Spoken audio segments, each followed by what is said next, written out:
Hello बच्चों, let's see this question. The question says state the principle of superposition. Is it valid for light wave? Question में बोला गया है कि हमें स्टेट करना है प्रिंसिपल ऑफ सुपरपोजिशन.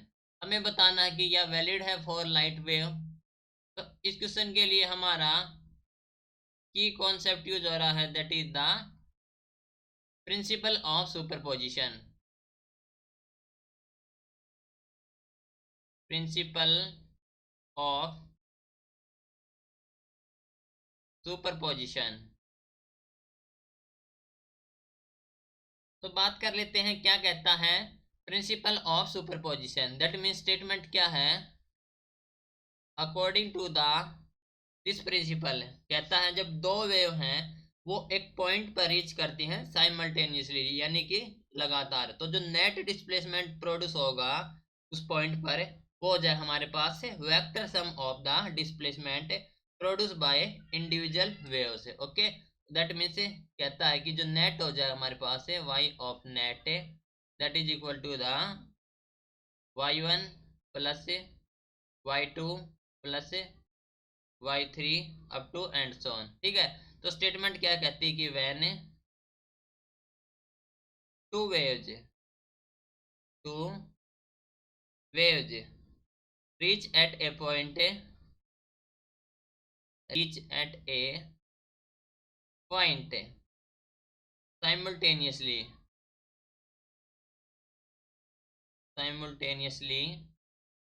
ठीक है, तो जो नेट डिस्प्लेसमेंट होगा the net displacement produce at the point produced at that point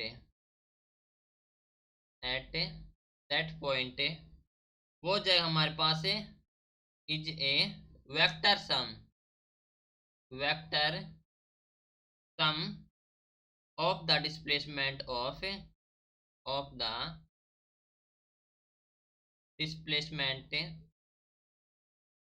produce by individual. Okay, displacement produced by individual.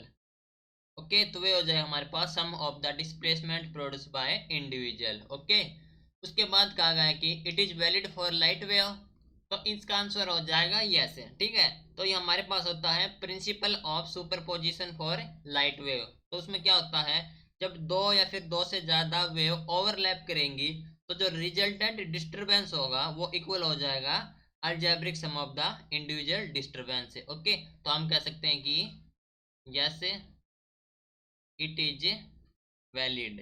Okay, so this is your final answer. Hope you understood it well. Best of luck.